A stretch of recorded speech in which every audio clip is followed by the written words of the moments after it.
Have you ever dismissed something or someone based purely on appearance, only to discover you were completely wrong?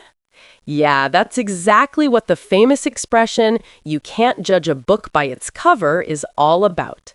Today, you're going to master this powerful idiom and learn how to talk about first impressions and open-mindedness in English. This lesson is going to open your mind in more ways than one. All right, here's the plan. First, you'll listen to a fun conversation about discovering hidden gems and challenging assumptions. Then we'll explore vocabulary that'll help you discuss perceptions and judgments in English. After that, you'll practice answering questions to build your comprehension and speaking skills. And finally, the shadowing practice, where you'll speak naturally with confidence. Let's dive in. Let's start with part 1, listening practice. You're about to hear two friends debating whether to try a place that doesn't look appealing at first glance. Pay attention to how they express doubt, persuasion, and ultimately learning a lesson. Okay, here we go. Check out that vintage bookstore over there. It looks pretty run down, doesn't it? Yeah, I see what you mean, but you can't judge a book by its cover. Sometimes the most unassuming places have incredible treasures inside. I'm not convinced. The paint is peeling, and the entrance looks kinda sketchy. Come on, let's give it a chance. My colleague told me they have a phenomenal collection of rare books. Seriously? All right, but if it's disappointing, you owe me lunch at that new restaurant. Fair enough. Deal. Let's check it out. Oh, wow. This place is absolutely incredible. You were totally right.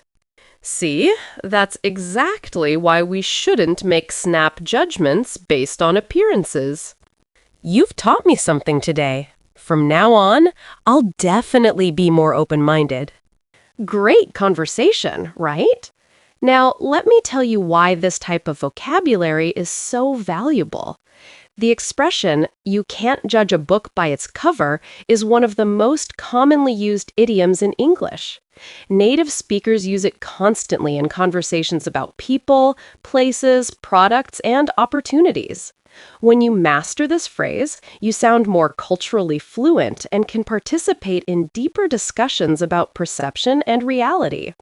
And here's something interesting. This idiom teaches an important life lesson too.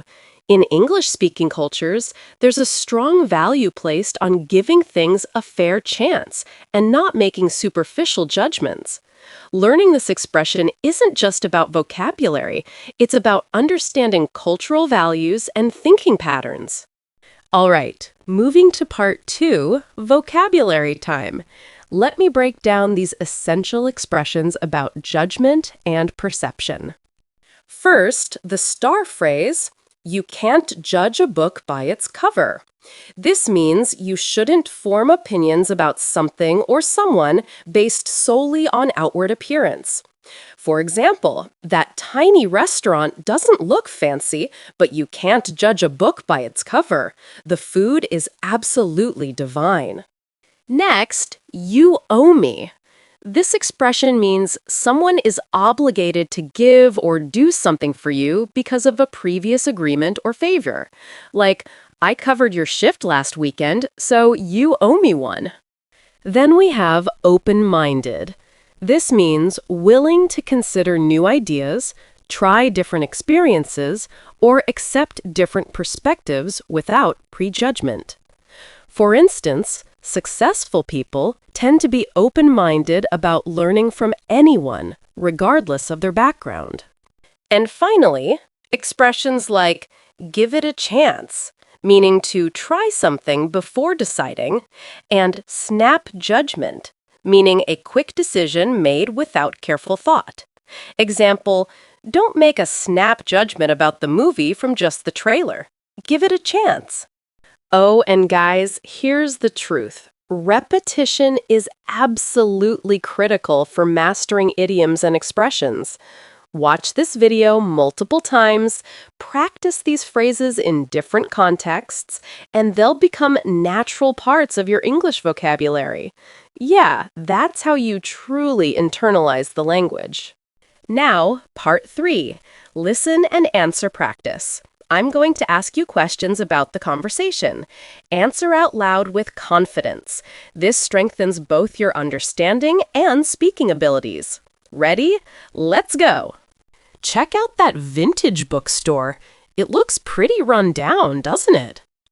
Did Emma think the bookstore looked appealing? No, she didn't. She thought it looked run down. How did the bookstore appear to Emma? Old and run down. She thought it looked pretty run down.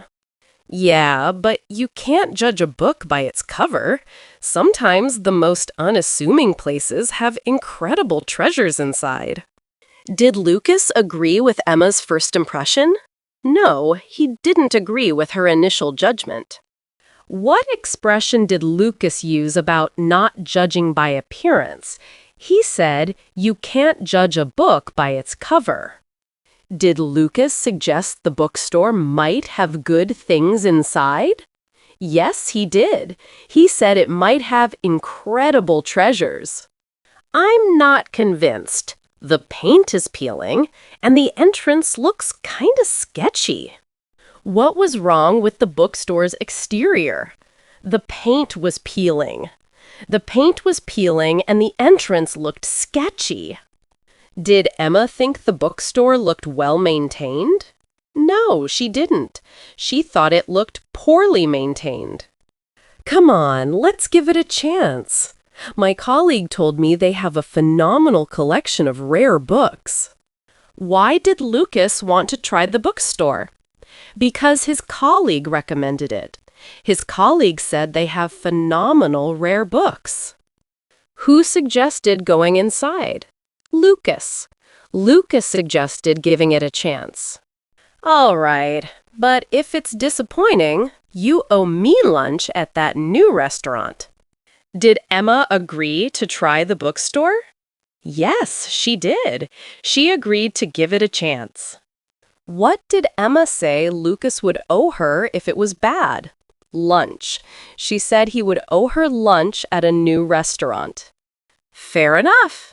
Deal. Let's check it out. Did Lucas accept Emma's terms? Yes, he did. He said deal and agreed to check it out. Oh, wow, this place is absolutely incredible. You were totally right. Was the bookstore disappointing? No, it wasn't. It was absolutely incredible. Who was correct about the bookstore? Lucas. Lucas was right about the bookstore. What did Emma say about the place? She said it was absolutely incredible. Did Emma change her opinion after going inside? Yes, she did. She completely changed her mind. See, that's exactly why we shouldn't make snap judgments based on appearances. You've taught me something today. From now on, I'll definitely be more open-minded. What lesson did Emma learn? Not to make snap judgments. She learned to be more open-minded. Will Emma be more open-minded in the future? Yes, she will. She said she'll definitely be more open-minded from now on. Excellent work. Now, part 4, shadowing practice. This is where you internalize the natural rhythm and expression of English. Listen carefully, then repeat with the same tone and feeling. Take turns with both roles. Enjoy the process, okay? Check out that vintage bookstore over there. It looks pretty run down, doesn't it? I'm not convinced. The paint is peeling and the entrance looks kinda sketchy. Seriously? All right, but if it's disappointing, you owe me lunch at that new restaurant. Oh, wow, this place is absolutely incredible. You were totally right. You've taught me something today. From now on, I'll definitely be more open-minded. Yeah, I see what you mean, but you can't judge a book by its cover. Sometimes the most unassuming places have incredible treasures inside. Come on, let's give it a chance. My colleague told me they have a phenomenal collection of rare books. Fair enough. Deal. Let's check it out. See? That's exactly why we shouldn't make snap judgments based on appearances. You absolutely crushed it today. Now, here's what I want you to remember. Learning idioms like you can't judge a book by its cover does more than expand your vocabulary. It helps you think and communicate like a native speaker. Yeah, seriously. These expressions carry cultural wisdom and shared understanding that makes your English feel authentic and natural. So here's my challenge for you. Watch this video multiple times this week. Practice using this idiom in different contexts. And most importantly, apply this lesson in your real life. When you catch yourself making a quick judgment about something, pause and say to yourself, wait, I can't judge a book by its cover. Let me give it a fair chance. That's how language learning becomes life learning. I'm Vey from English Mastery Podcast, and I'm so proud of your progress. Remember, becoming fluent in English isn't just about memorizing words and rules. It's about embracing new perspectives and being open-minded to different ways of expressing ideas. Keep practicing these powerful idioms, stay curious, and watch how your English transforms. I'll see you in the next lesson, and remember, never judge anyone or anything by first impressions alone. Keep an open mind and keep growing.